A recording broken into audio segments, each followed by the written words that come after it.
Today we're continuing our series, The Elephant in the Room, and we're talking about mental health, and today we're going to talk about addictions. And all of you know somebody who has been addicted, and maybe some of you have walked through it yourself, but there's a big elephant in the room right now, because many of you are addicted to the elections. To the election or whatever it is. And somebody said, hey, that's not fair. You have an elephant, you don't have a donkey.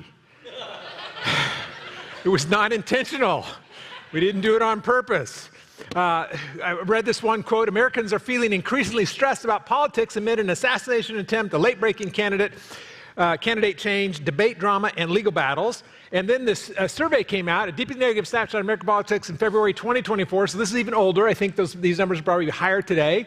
Pew poll found that 65% of U.S. adults always or often felt exhausted by politics, and 55% often felt angry. That may be you. There's a word that I did not know, but WebMD calls it doom scrolling. Doom scrolling, where you are scrolling through your Twitter feed or your TikTok or something, looking for something that's going to tell you something that you like, something that you appreciate, something that you go, hey, my person's going to win. My person's going to be the one. And you have this sense of, if my person doesn't win, I feel bad, the world's going to pot, I don't know what I'm going to do, and you find yourself glued to CNN or Fox News or one of the outlets, and you attach yourself to the success or the demise of a particular person, that candidate. Here's what the Bible says in Hebrews 12. It says, fix your eyes on CNN. Oh, no. Fix your eyes on, well, fix your eyes on social, no. The name of your person is not up there. It's the name of Jesus. Fix your eyes on Jesus. If you cannot fix your eyes on Jesus, that means something is in the way of your vision. Right now, it's easy for you to fix your eyes on me because I'm here and I'm in the middle of the room, the whole thing. If you're online, God bless you. Nice to have you guys. You're fixing your eyes on something else, probably watching football and got me so that you say you went to church. No, I'm kidding. Get your butt in church. It's easy to fix your eyes because I'm here. But what happens when I'm over here? There's an elephant in the room, and you can't see me because you fix your eyes on the elephant. You fix your eyes on your political party. You fix your eyes on something else. You want to see Jesus. You wouldn't be in church if you didn't want to see Jesus. But some things in your life are not going as well as you'd like them to. Your person is not doing the way you want them to. The things aren't happening in your world the way you'd like them to happen. Why isn't Christianity working for me? There's a great story in the Bible about this guy named Peter. Peter was one of the followers of Jesus, early followers of Jesus. And Peter and his buddies are out on a boat, middle of the Sea of Galilee, and a big storm comes up, and he's freaking out. And all of a sudden, out on the water, they see a ghost, what they think is a ghost. And then it's not a ghost, it's Jesus. And Jesus speaks to him and says, guys, don't be afraid, it's me. Whoa. Peter goes, if that's really you, Jesus, ask me to come out on the water with you. And Jesus goes, okay, sure, come on out. Now Peter's got a decision to make, right? Storm's going on, what do I do? But he takes a step of faith, he gets out of the boat, starts walking on the water, and all of a sudden, he takes his eyes off of Christ, off the one who called him out there, the wind, the waves, the stuff's going around, and he's seeing all these things, and he starts to drown. The next thing is the word immediately in the Bible. Immediately, Jesus does something. Now, if this was one of my kids, you know what I'd immediately do? You stupid kid, what are you doing? Hey, I told you, watch your dad, keep your eyes on me, and you took your eyes off of me, and so you're going to stink and drown. I'd just let you drown is what I ought to do. That'll teach you right there, right? I'd start scolding them. Jesus doesn't do that. It says immediately, reaches out his hand, grabs Peter, walks him back to the boat, puts him in the boat, says, man, I wish you had more faith. Man, I wish you'd trust me. Because I really can take care of your life in the midst of the storms, when pressures come, when all this stuff's happening. But it seems like you get distracted and you take your eyes off of me. And the people go, wow. The rest of the people in the boat go, wow, this really is God. There's something different about this person who can take us in the midst of our storm and bring us to a place of safety. The one thing Peter did that it seems like it might have been predicate to his being taken care of by the Lord, was he says these three words: Lord, save me. Lord, save me. In that moment, when he took his eyes off Christ and things weren't going well, he recognizes, oh man, I missed it. Lord, save me. And of course, Jesus does. Today, Jesus is here. Now, I know you can't see him, but hopefully by the time I'm done today, you will get a glimpse of him. Some of you may get a really good picture of him. Some of you may feel like he is actually here in the room right in front of you so that you can see him. This is the kind of way that God works, and the Bible talks about it. It happens through the power of his Holy Spirit. The Spirit of God is here in this place, and he gives us spiritual eyes to see what we can't see. But Jesus is not here to scold you. Jesus is not here to tell you, hey, you idiot, you blowed it, hey, you've done so many. He's not here to do that. He's here to save you and reach out to you. But some of you can't see him right now because there's an elephant in your life. There's an elephant in your room. And you can't see past the elephant or the donkey, and you're feeling like you're going to drown. Whoever person wins, it's not your person. Today, some of you are addicted to doom scrolling. Did I mention that already? The doom scrolling. Some of you are addicted to it. You're trying to find, hey, give me something. But by the end of the day, I want you to be crying out, Lord, save me, even as Peter did. The top 10 addictions in America, up on the screen. These are not in any order. I don't think they have an order. There might be, but I was not able to find one. But so not in order, but the top 10 addictions in America: alcohol, drugs, 4 different types: opioids, marijuana, cocaine, meth, gambling, work. Might be a challenge for some of you in this room. Got to get back to work. And what am I doing here? You're checking email while I'm talking. Those of you online, or just get off. Put me over in the corner. Internet, social media. Right? Oh, man, just the doom scrolling stuff. Video games. Anybody know anybody addicted to video games? Yeah, so you're like, yeah, he's sitting right next to me, my deadbeat husband, who just, was like, he's a 12-year-old. What's his deal?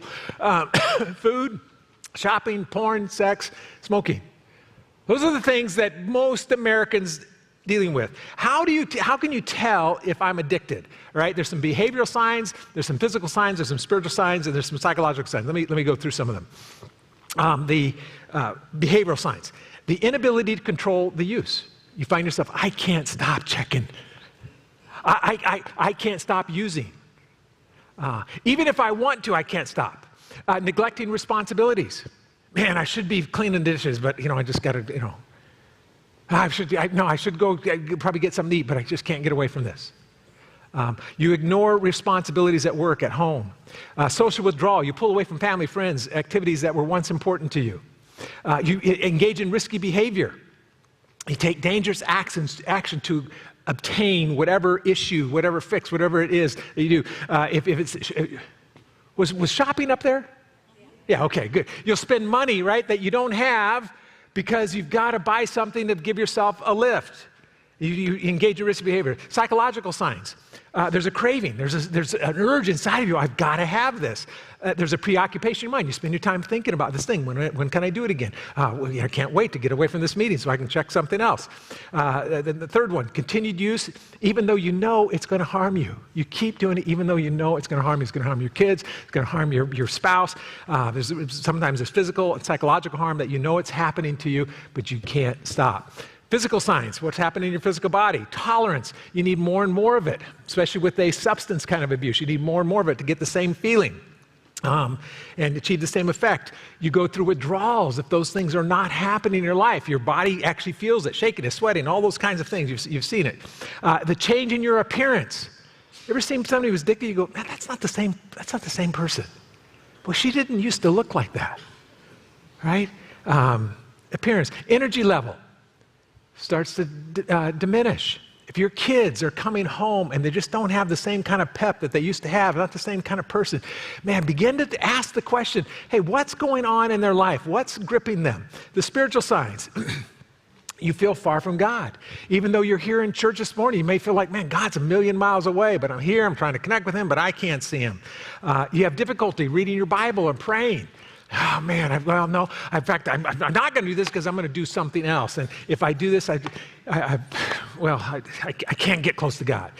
So that then also causes you to stay away from the people of God, to stay away from church, stay away from your community group. And then the last one, you have no power in your life, no faith in your life. That thing that Jesus asked Peter, man, can you just have a little bit of faith, dude? And the things that you used to be able to pray for and believe God for, you say, man, God's going to be with me in this. Even though there's a storm, even though things are bad, I know God is there. And you used to have this great ability to trust God for big things, and that's gone.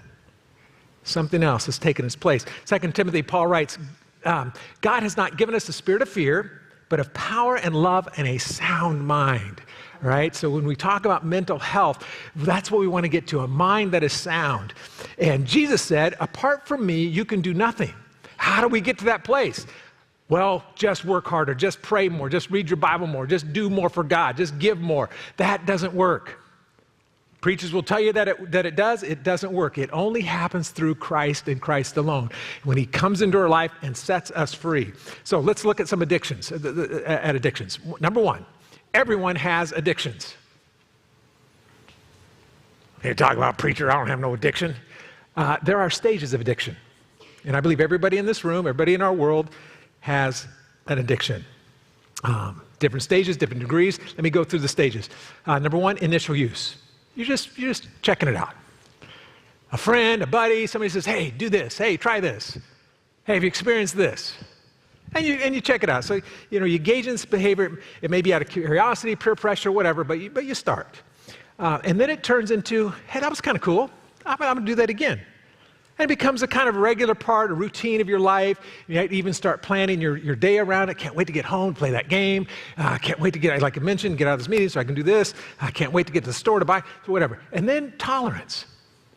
Especially in substance, you need more of it to get the same feeling that you had before. Your body starts tolerating, and you need more frequent engagement of whatever the activity was. And then it becomes a dependence. You rely on that to function normally. No, I've got to see this. Oh, okay. You might even experience the withdrawal symptoms we talked about earlier, and then it becomes full-blown addiction, where you are hooked. It's got you. You're in its grip, and it's there. You've lost control over that substance or behavior.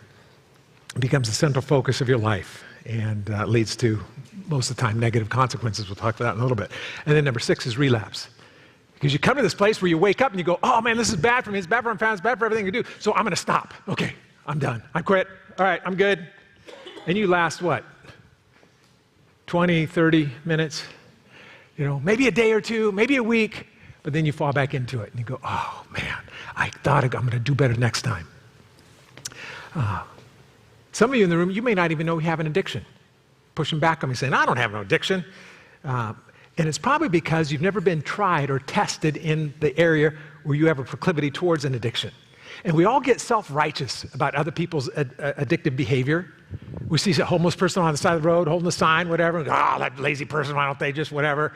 We see somebody who, drunk and they can't, that person, why do they have to do that? And we why? Because, you know what, that's not my issue.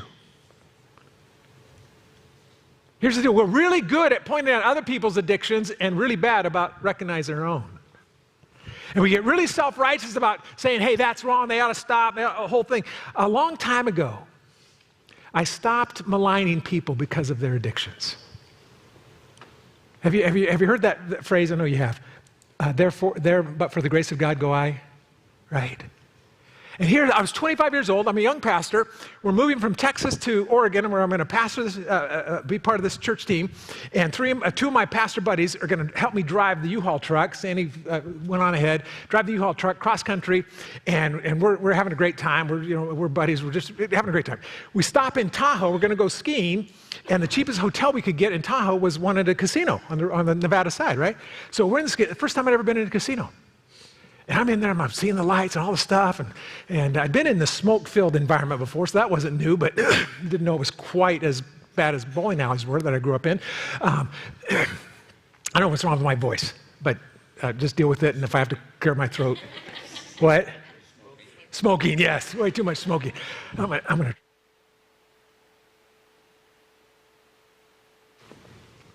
Oh yeah, I'm in the casino. Okay, so I'm a new experience for me, and these guys go off to bed, and we're doing some silly stuff. We're playing the nickel slots and everything, and they go off to bed and say, "Oh, I'll just be here. I'm gonna just finish my roll of coins." And I kid you not, 2 a.m. And this is back in the day when you pulled the thing. There wasn't none of this punching the button stuff. You pulled it, and you had to actually put the money in. Right? Like, oh, thank you, Clint. God bless you, brother. And I'm there at 2 a.m. And I know I'm going to win. I'm going to, pay for the next building project. promised God if he lets me win, I'm going to tithe on everything, you know. And I could not get away. I could not walk away. My buddy comes up and says, Charlie, where you been? We're looking for you. So I've been right here. He says, you guys go on. I'm good. I'm going to just finish. No, you said that like 5 hours ago. You need to come to bed. I'm thankful that I had people in my life who were strong enough and willing enough to tell me the truth. Try to get away from that machine. Yeah, but I'm and I discovered something. I have a proclivity for gambling. And in the next 40-some years, or not quite 40 years, I've only been in a casino twice. Because I knew, you know what, this thing, and I go, if that's in me, I didn't ask for that. I didn't desire it necessarily. It wasn't like, oh, hey, I hope I've got, you know, I'm gonna create this gambling addiction in me. It just showed up one time. One time. We all have them. Even the great Apostle Paul, he wrote more books in the New Testament than anybody else. And he had issues that he could not control on his own, that he could not break under his own power. In Romans 7, he puts it like this: although I want to do good, evil is right there with me. My addiction is right there with me. For my inner being, I delight in God and in his law. Man, I love God. I want to serve God. And most of you in this room would say the same thing. Yes, I love God. I want to walk with God. I want to see God at work in my life. I want to see the miracles and all the stuff. But there's something else at work in me. There's something else. Waging war. Talk about an addiction. Talk about people who go, man, it's a war, it's a battle against my mind and making me a prisoner of this sin that's at work in me. Paul writes this about himself. This is what's going on in my life. There are 3 common ways addictions are dealt with in the Bible. Number 1, some addictions go away by the miracle of God. These are my favorite. They're awesome. It's just really cool when it happens. When God does a miracle in someone's life. Have you know somebody who's been addicted to drugs or alcohol, and they come to faith in Christ and they're set free just like that? Any of you remember this guy? If you grew up in the 70s and 80s like me, you remember Alice Cooper, Sex, Drugs, and Rock and Roll, right? All right, I got to see this thing. He was on the TBN show, and you can watch this on YouTube. This is a truncated clip of a 30-minute interview with Greg Laurie. Watch this. When you realized you needed Jesus, and you were raised as a Christian. Oh, I was the in a prodigal Christian son. home. I mean, I grew up, all my friends were Christian kids. Right. I was in church Friday night, Wednesday night, Yes. Sunday, all day Sunday. Yeah. And we grew up together playing baseball and Yeah. doing everything you could possibly do. And then when the band accidentally took off, Yeah. 1 in a million chance that your band's gonna make it. That's right, a lot don't. And we went to LA. We were at that golden time when we came along with something that everybody wanted. Yeah. We were not peace and love. We were the other side. Yeah. We were the darker side. But there was a sense of humor to it, Yes. and people started getting the sense of humor that this dark vaudeville was pretty funny. Yeah. It had both things in it. Yeah. I went as far away as you could get. Yeah. I became the poster boy for what was wrong. The 700 Club was burning my albums. Said, this is the worst person you could ever possibly. Did you like it at the time when that Oh, happened? we were laughing. I almost wanted to go on the show on the 700 Club and go, okay, what book do you want to talk about in the Bible? Because I grew up in the Bible. You could have given them a run for their money. So, but I went as far away as I could. Became an alcoholic. Didn't realize I was going to become an alcoholic. You were just drinking beer with the boys. Every day. Different was that they could stop, I couldn't. And that beer was constant now. And it was not alcohol, it was medicine now. Almost like a prop, too. And it was a prop, but I mean, it was a good prop. I was never drunk, I was never angry, I was never mean. I was always that Dean Martin kind of cool. Until it started throwing up blood. You've dodged a bullet more than once. When you were a young man, you had a very serious surgery. You still have a scar. Yeah. And your parents and you, of course, as well, all believe that was a miracle. Yeah. But then fast forward later in your life, you're at the peak of your success. You're an iconic figure. and you got heavily into drugs, and you're in a room and you've got a rock of cocaine like the size of a softball. Yeah. I recall you saying something Right. along those lines, and you're using it. Your wife effectively has left you. She's moved to Chicago. She says, I'm done with this. And you look in the mirror, and what do you see? I had been awake for about 4 or 5 days. Yeah, And I was up on the top of Beverly Hills in my big mansion. yeah. I had a pipe, a rock, and a pistol. Whoa. And all my wife's dresses hanging up around the room so nobody could look in because you're paranoid as all get about police coming. You've got your cocaine. And I'm sitting there going, this is it? I've alienated everybody. I've got my cocaine now, though, and I've got my gun. And I go in the other bathroom, and I look in the mirror. Now, to this day, I don't know if I had the Alice makeup on, Yeah. but I looked in the mirror, and the lines that come down from the makeup Yeah. were blood. Yeah. And I was probably hallucinating, Yeah. but I flushed the rock down the toilet. Finally called up Cheryl, and I said, I'm okay now, I'm back. And Wow. she goes, not that easy. Yeah. We finally got to a point of her saying, Christian counseling, Yeah. and this and that, you set it up. I want to know how serious you are about Yeah. this. I set it up with Lehman down in Tucson, and we started going Christian, and it took 5 years before she realized that I was not going to fall back, Wow. into doing cocaine and all that. But I understood that. I could totally understand why she would be, she loved me, but she was suspicious. And any drug addict will tell you that drug becomes like oxygen. If you don't have it, you'll sell everything in your house to get it. I mean, it's an addiction Yeah. beyond addiction. And once it's gone, you don't miss it at all. Yeah. I mean, once it was gone, I had never even, it was just gone, Yeah.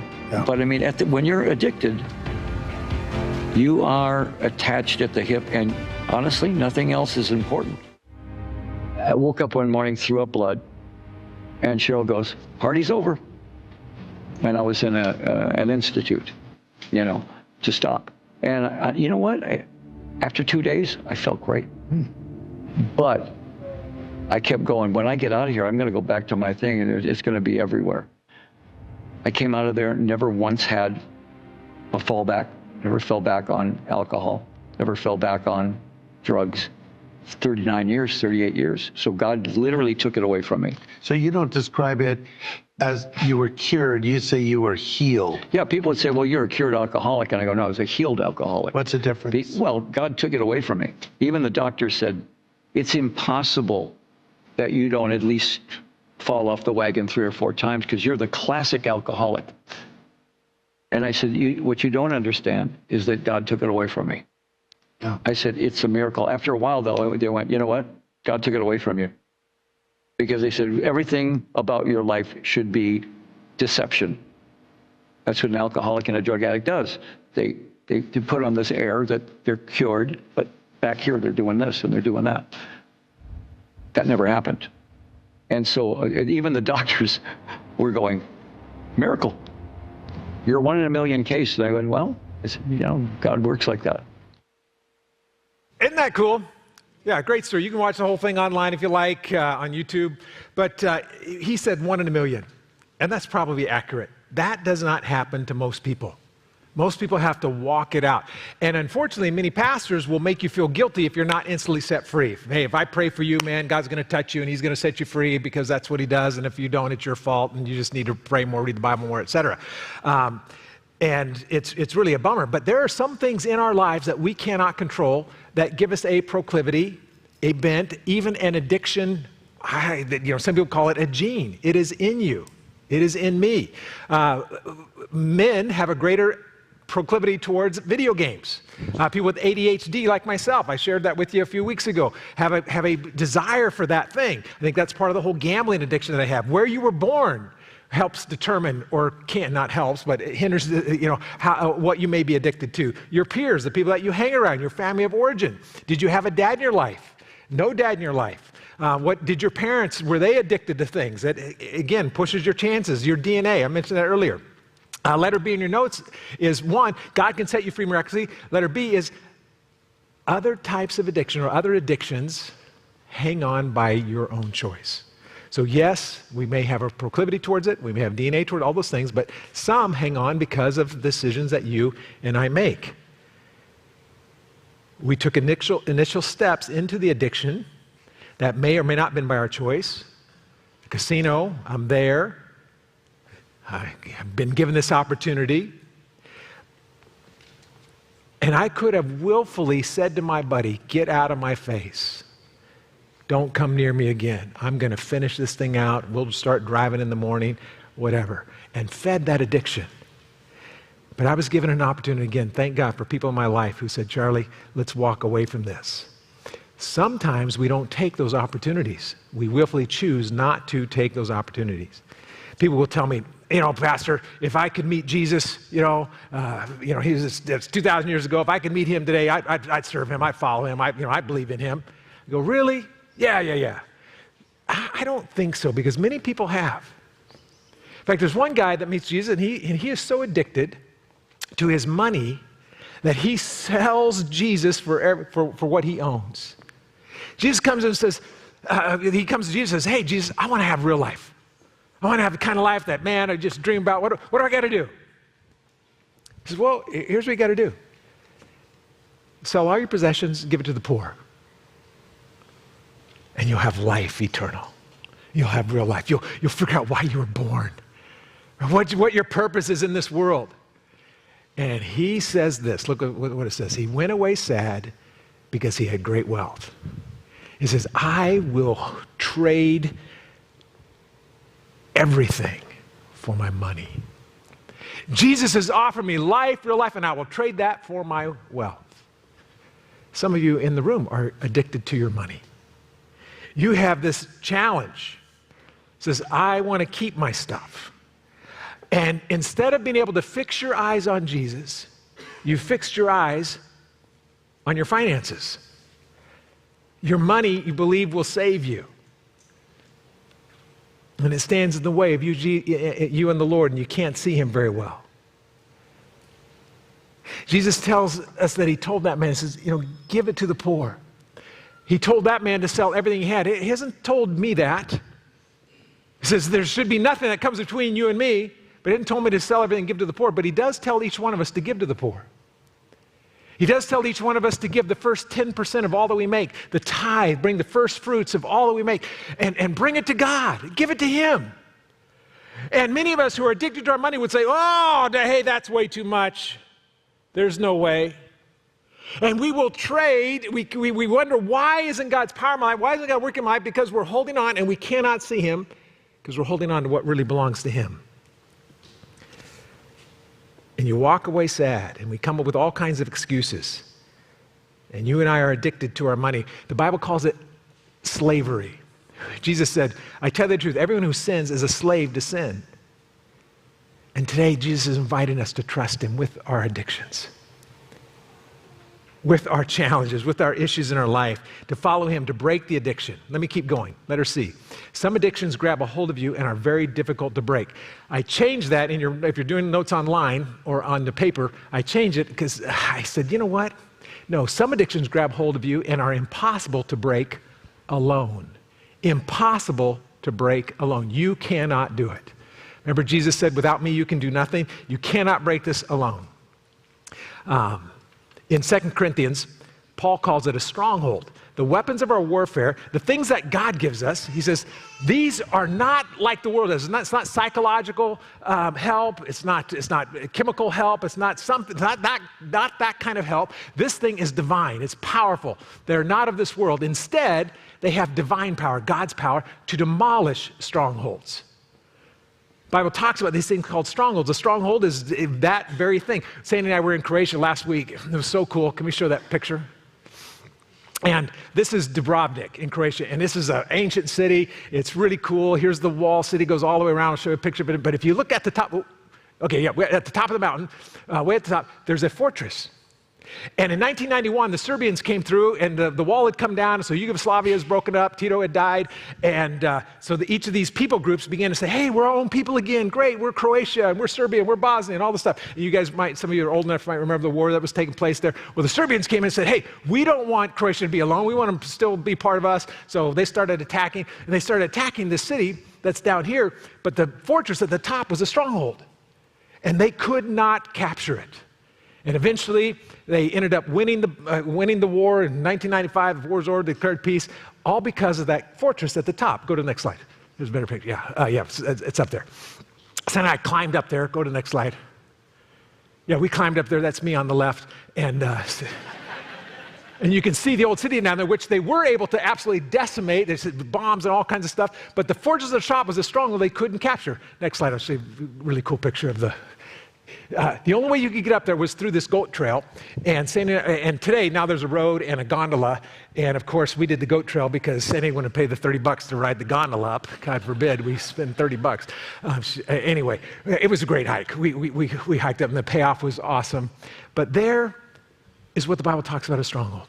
This thing is not going away easy. You need something greater than man's power to break this in your life. And you have one, and you've tried. You can prove that you cannot break it. In fact, many of you have already said, I can do it. I'm going to lose weight. I'm going to not shop, and I'm not going to overspend. I'm going to get on a budget. I'm not going to drink anymore. I'm not going to spend my whole day doom scrolling. I'm not going to. And you have tried, and you've worked it out really hard, but that stronghold is not letting go.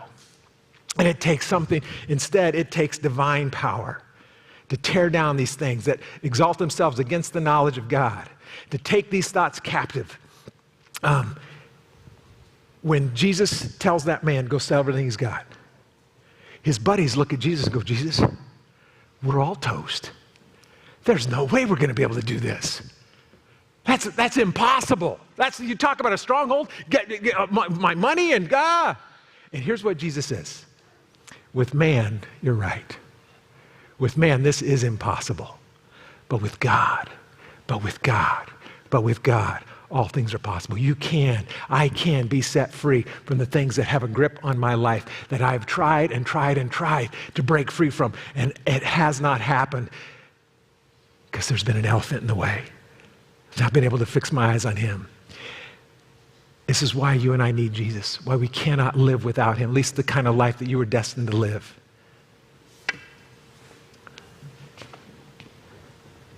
Number 2, you can still serve God even with an addiction. It's just hard. This is what blows my mind about the goodness of God, the greatness of God, the thought process of God.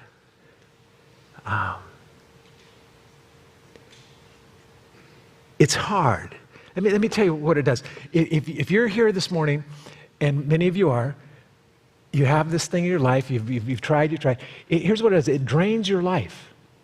You serve God, you love God, you want to walk with God, you want to serve in the church, you volunteer someplace around here, you do some great things, but it drains your life.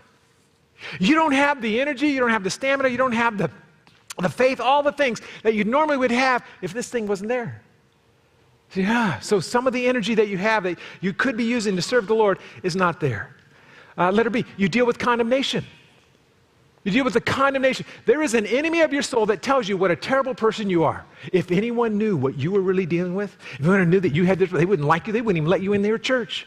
Oh, they would kick you out. Oh man, you, and all this stuff you're hearing all the time. So you're trying to deal with God, but the whole time you're hearing that you're no good, you're nothing. Condemnation. That's not from God. God doesn't give condemnation, that's straight from the pit. Letter C, it distracts you from your God-given purpose. Our motto here at Church on the Ridge is life, community, purpose. 3 things. People go, what's Church on the Ridge all about? 3 things, just from a life, community, purpose. Come alive in Christ, get together with people who love God, a community of people of faith that love God and walk with you through the ups and downs of life, and live out your God-given purpose, why you were born. And that last one, living out your purpose, when there is an addiction in our life, it is difficult for us to walk that out because it's a distraction for us. Let me give you a good example. Anybody remember the guy Samson in the Bible? What was his superpower? Yeah, he's like, Superman kind of thing. And where did he get it from? Had this hair. I'll talk about that in a little bit. He had this hair. But here's this guy You can read it in the book of Judges, 14, 15, 16, but it's amazing. Here's this little boy, born just like all of us. Same way. Everybody comes out the same way unless you're C-section, then it's a little different, but it's still got to come out, right? You're born and you've got a divine purpose. Samson had a purpose for his life. You have a purpose for your life. And God had given Samson gifts for his life, and God's given you gifts for his life. Some of those gifts are supernaturalized that God gives you, that they're not Samson's gifts, they're not. And here he is. He's raised by godly parents, took him to church, took him to Sunday school, taught him the things of God, taught him that, hey, your gifts are to be given to the Lord. But there was a problem. Samson got addicted to sex and lust. He became addicted to this thing that had a grip on him. He saw the women of the enemy camp, and he lusted after them and said, hey, I want that one. What about all these Israelite women you could have? No. No, I want that one. His dad's trying to talk him out of it, and his lust won't let it go. So his dad arranges the marriage. Samson is out doing his thing, and he comes home to consummate the marriage, but before he does, his wife-to-be betrays him. Sells him out. And so his dad goes, oh my goodness, he's not gonna like this person. There's no way he's gonna be married. But because he's betrothed and culturally I'm now legally responsible for this woman, I've got to do something with her, and my son's not gonna take care of him. So he pawns her off or gets her hooked up with one of Samson's buddies. Right? So you following the picture? He's lusting after her. She's not really part of their deal. She's part of the enemy camp. And dad pawns him off. He comes home, ready to consummate the marriage. Say, hey, where's my wife? Can't wait to see her. And dad goes, you're kidding me, right? No, I'm ready, man. Hey. He says, well, I gave her to your buddy because I thought you'd be ticked. Well, now I am ticked. And he goes and he starts kicking butt and taking names and the whole deal. And dad doesn't know what to do, but then we come, because he had taken a vow, a Nazirite vow, and said, you know what, I'm never going to cut this hair. It's going to be a symbol that I belong to God. My long hair, as it continues to grow, man, I belong to God. And the power of God was with him. And he was judging Israel. All this time he was judging Israel. Because he leaves Delilah and he starts going and sleeping around with prostitutes. So you know what? Fine. My wife, not Delilah, his wife. I don't remember her name. And he starts sleeping around with prostitutes, and then Delilah comes into the picture. And he has this Nazirite vow. He's still serving God, doing the things of God. And this is something you can ask God when you get there. God, why in the world do you use people like me? People who've got problems, people who've got issues, pastors who got stuff, bad stuff, and it is bad stuff. And one day you can ask him, but he's using Samson. And he sees Delilah, and he says, hey, she's mine now. And he goes after her. And she's like, okay, whatever. Well, the leaders of the enemy camp come and say, we're going to offer you a boatload of money to betray Samson into our hands. And she looks at Samson, looks at the money, looks at Sam, looks at the money. It's like the rich young ruler. I'm taking the money. And so she, you know the story. She starts saying, hey, what's the secret to your power? What's the secret? You know, why come God uses you? Oh, it's because of this. And about 3 or 4, we know at least 4 things that he's asked, and he goes through. And his hair was so long that she could weave it into a loom. And with fabric, it's a crazy story. But finally, he says, look, you want this? You got to tell me this. He says, stop lying to me. I thought you loved me. Well, you never loved her, but I thought you. And so finally he says, all right, I'll sell my relationship with God so I can have a relationship with you. It's my hair. It's a symbol. I made a promise. God, I'll never cut my hair. I'll belong to you.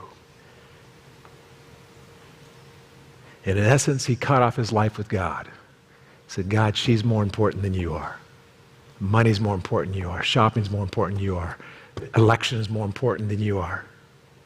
My alcohol, my drug is more important than you are. In fact, more important than God, my kids, my family, my job. And Samson is now without God. And you know the story. He's captured. He's turned into a slave. They gouge out his eyes, blind him.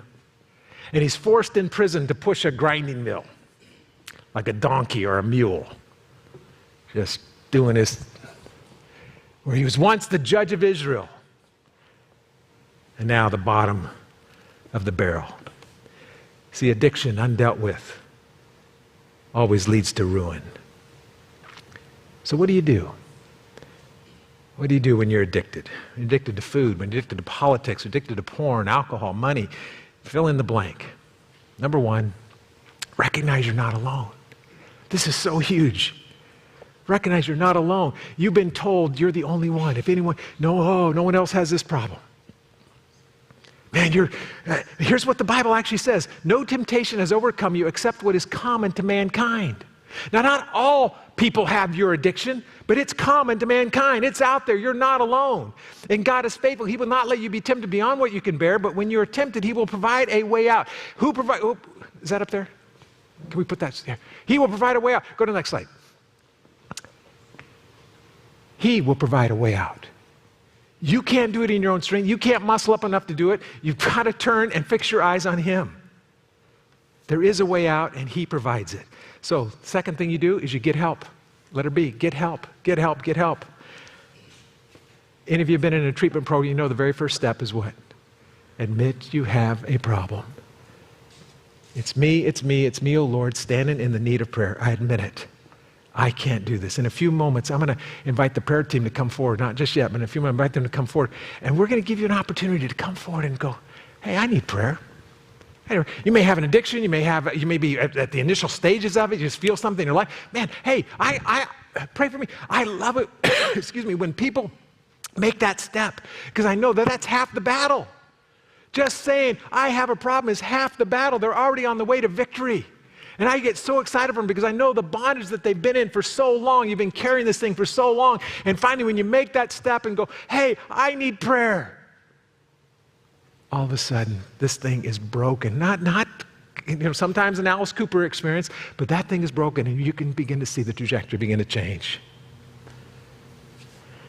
So we've been carrying deep hurt for a long time, been carrying some stuff for a long time. Galatians 6 says this, dear brothers and sisters, if another believer is overcome by some sin, some addiction, you who are godly should gently and humbly help that person back to the right path. Not scold them, not judge them, not lambast them, tell them how awful they are. No, but be careful. You'll fall into the same temptation. Remember, this is common to mankind. Share each other's burdens and in a way fulfill the law of Christ. Love one another. If you think you're too important to help someone, our church is not. We've been doing this for 20 years. You're not that important. Jesus tells us, get help. Get help. If you don't listen to what the Spirit of God is telling you this morning, here's what Jesus says. Everyone who hears these words of mine and does not do them will be like a foolish man who builds his house on the sand. That addiction will eventually suck you down and under, and your life will come apart. The last one, letter C, fix your eyes on Jesus. Fix your eyes on Jesus, what we started with. Therefore, since we are surrounded by such a great cloud of witnesses, let us throw off everything that hinders us and the sin, the addiction that so easily entangles us. And let us run with perseverance the race marked before us. What the writer of Hebrews is telling us is that this is a picture of a guy getting ready to run a race. And remember back in the day, the dudes wore the tunics, the dresses, the whole thing, right? And if they were going to run a race, it would be foolish for them to run with that tunic on. Look, you're going to run, that thing's going to trip you up. This thing's too long. It's silly. Take that thing off and just run in your little diaper deal. But get rid of that thing. It will entangle you.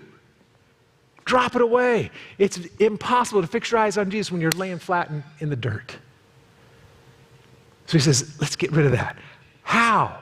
Let us fix our eyes on Jesus, the author and perfecter of our faith. There's a guy in the Bible named Jehoshaphat. He had 3 armies coming against him. He had a little puny army. And the people are freaking out. His counselors are coming saying, Jehoshaphat, we're toast. These armies are too big for us. They're going to wipe us out. They got thousands of people. We don't have near that number. And Josh says, don't worry, guys. What do you mean, don't worry? Don't worry, guys. We have a God who's bigger than the army who's against us. We have a God who can pull a guy out of the stormy sea. We have a God who can do the impossible. And he writes this prayer, he prays this prayer, it's written down for us. Just want you to read this one line. For we have no power, he said, oh God, he's praying, God, we have no power to face the vast army that's attacking us. We can't do this in our own strength. I can't break this addiction. I have no power. I've tried and tried and tried. I can't do it. But we know what to do. Our eyes are on you. Our eyes are on you. And this morning, if I can encourage you to do anything, to allow your spiritual eyes to be open and to see God in a fresh way. Samson could not fix his eyes on Delilah anymore. Couldn't fix his eyes on the prostitutes anymore. His eyes were gouged out. But he had the opportunity to see differently. He had the opportunity to see with his eyes of faith, his spiritual eyes. And there in that prison, he prays to the God he remembered when he was a little boy. Sitting in church and experiencing God and seeing God. Somewhere the addiction had taken him far off the path. But now in his blinded state, he says, God, would you please one last time help me? Help me. God doesn't scold him. God doesn't lambaste him. You deserve this. You should never have done all this. No, he doesn't. You get a feel that it's like Peter when he prays, Lord, save me, and immediately Jesus just reaches out and picks him up. You get a feeling it's like Jehoshaphat. We don't know what to do, but our eyes are on you. And they fix their eyes on the only person who has never succumbed to an addiction. The only person on the planet who's never succumbed, not Adam, not Eve, not Jehoshaphat, not Peter, not Samson, not Paul. Listen to the description of Christ in Isaiah 50. The sovereign Lord has spoken to me, and I have listened. I have not rebelled. There's not a single person in this room that can say that. I have not rebelled. You've all rebelled. We've all have. Or turned away. We've all turned away. We've all sold Jesus for something. I offered my back to those who beat me and my cheeks to those who pulled out my beard, talking about when he was arrested and beat. I did not hide my face from the mockery or the spitting because I knew that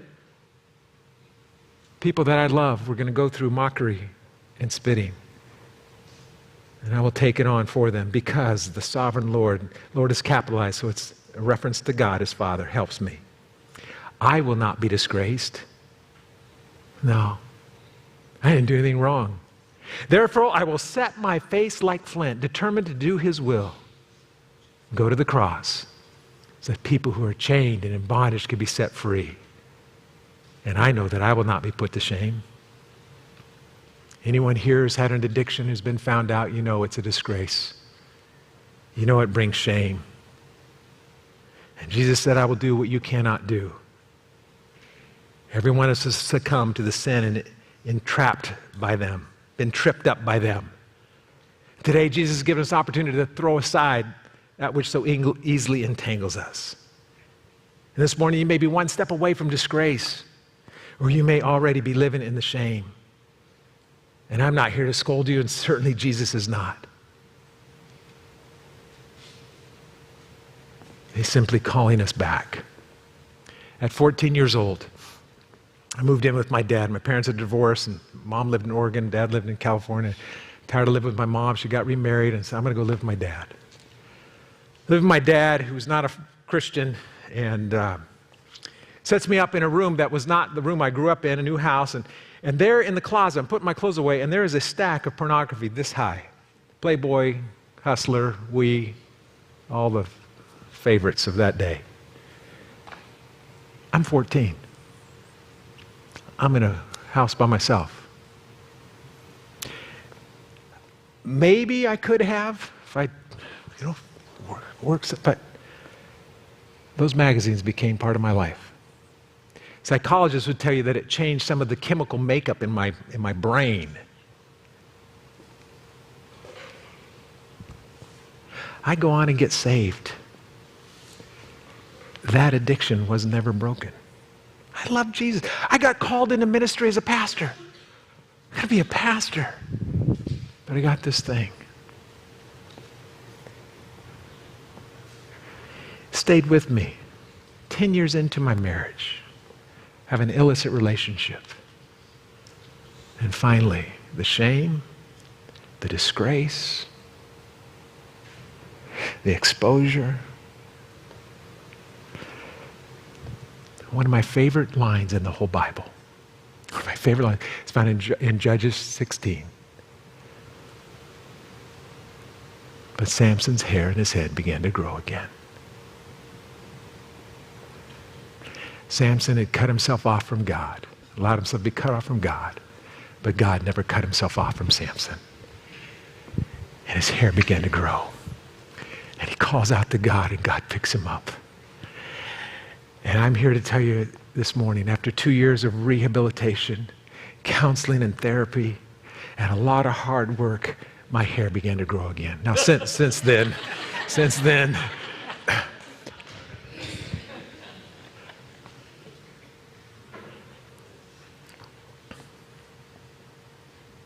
I was called back into full-time ministry.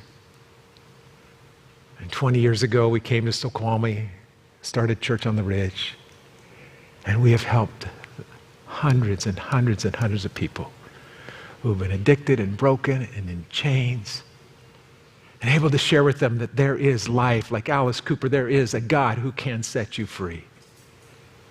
So this morning, I'd like the prayer team to come forward. Just stand across the front here. And no matter how far you are away from God, I want to encourage you, your hair will grow again. This morning, your eyes, your spiritual eyes can be opened. You can fix your eyes on Him. And the first step is to admit that you need Him. Your first step is to say, hey, it's me, oh Lord, standing in the need of prayer. Bobby's going to sing in just a moment. I'm going to read this one last psalm. And hopefully it will encourage you. All right, why don't we stand together? Go ahead, let's stand. I'll read this while you're standing. When I kept silent, my bones wasted away through my groaning all day. When I carried my addiction by myself, didn't want anyone to find out, didn't want anyone to know about it, kept it in. But you know what? It takes the life out of you. For day and night, your hand was heavy and my strength was sapped as in the heat of summer. And all you can think about is getting that next thing. He goes on. Then I acknowledged my addiction. I acknowledged my sin. I didn't cover it up. I'll confess my problem. And you come to that last line. You didn't scold. You didn't beat me up. You forgave all my iniquity. You forgave the guilt of my sin. That's what Jesus does. And you came to the right place today because He loves us. And I can stand before you as a child of God, imperfect, broken, screwed up, messed up. But my eyes are on Him because the enemy's too big for me.